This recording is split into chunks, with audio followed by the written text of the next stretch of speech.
এই যে একটা স্টুডেন্ট হয়ে যখন আপনি টাকার কাছে বিক্রি হয়ে যান, তখন আমার মনে হয় যে এর যে নিচু মন মানসিকতার মানুষ আর কখনোই হতে পারে না। একটা মানুষের জীবনের বিনিময়ে, হাজার মানুষের জীবনের বিনিময়ে আপনি সব কিছু ভুলে গিয়ে জাস্ট আপনি একজন স্টুডেন্ট হয়ে আপনি টাকার জন্য যদি একটা ভিডিও বানান, তো আপনি কতটা পরিমাণে ছোট লোক এই জিনিসটা একবার ভাবা দরকার। আমরাও স্টুডেন্টস, আমরা যতটা পরিমাণে স্বাধীনভাবে প্রত্যক্ষভাবে হোক পরোক্ষভাবে হোক আমরা সত্যের পথে থাকার চেষ্টা করেছি। আমরা আন্দোলনে গিয়েছি, আমরা সত্যের পথে থাকার চেষ্টা করেছি। আমরা অফলাইনেও পোস্ট দিতে ভয় পাই নাই। বাট আমি কার কথা বলছি আপনারা তো বলছেন, তাহমিনা চৌধুরী প্রীতি।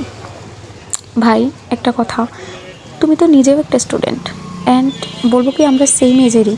তো নিজে একটা স্টুডেন্ট হয়ে ও আবার খুবই ফেসবুকে এসে কান্নাকাটি করতেছে, স্টুডেন্টস ওর ঘর বাড়ি ভাঙতেছে, এরকমভাবে বলতেছে যে স্টুডেন্টস আমার ঘর বাড়ি ভাঙছে, মনে হচ্ছে যে ও খুব বড় কেউ আর স্টুডেন্টসরা এসে ওর ঘর বাড়ি ভাঙতেছে, ও খুব মহৎ একটা কাজ করছে। তো যখন আর এস ফাহিম ভাই উনি জিনিসটার খোলাসা করেছে, তখন আসলে অনেকে আমরা বিষয়টা বুঝতে পেরেছি যে প্রীতি টাকা খেয়েছে তৌহিদ আফ্রিদির কাছ থেকে। অ্যান্ড বিষয়টা যে ঘটনাটা হয়েছিল, সবাইকে একটা করে স্ক্রিপ্ট দেওয়া হয়েছিল। আমাদের যেই ভাইয়া, আরও কয়েকজন ভাইয়ারা রয়েছে, যেমন তাশরিফ খান ভাইয়া, আরও কয়েকজন ভাইয়াকে স্ক্রিপ্ট দেওয়া হয়েছিল, যে এখানে বলা হয়েছে যে সরকারের পক্ষে কথা বলার জন্য। তো কেউই ভিডিও বানায় নাই, কারণ ওরা জানে যে আসলে মানবতাটা আসল। সো ওরা জানে সরকারের পক্ষ থেকে অবশ্যই ভুল কোনো কিছু হচ্ছে এবং স্টুডেন্টস এইবারে ঠিক আছে, তো ওরা ভিডিও বানায়নি। এই জন্য ওরা খুবই প্রবলেম ফেস করছে, বাট তবু ওরা ফিল্ডে কাজ করেছে। আর এদিক দিয়ে তৌহিদ আফ্রিদির ব্যাপারটা আমি আসলে বুঝলাম না যে ওই এই ধরনের কাজটা কেন করলো। যদিও এখন বন্যায় ও মানুষকে হেল্প করছে, ঠিক আছে, সেটা আলাদা বিষয়, কিন্তু এত বড় একটা ক্রাইসিস, এত বড় একটা দেশের সমস্যায় এই যে তাহমিনা চৌধুরী প্রীতি, ও স্টুডেন্টসদের বিরুদ্ধে প্রথম ভিডিওটা বানায়।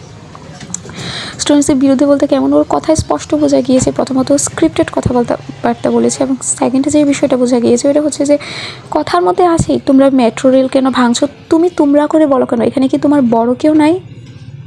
ও ও কীভাবে বলে যে তোমরা এটা করতেছো, তোমরা ওইটা করতেছো, কেন ওর কি বড় কেউ নাই? ও কি এখন দুনিয়ার বড় হয়ে গেছে? তোমরা কেন করতেছো কেন ওর বড় কেউ না? ওর বড়কে কেউ ভিডিও দেখে না? ওর টিচার্সরা কি ভিডিও দেখে না?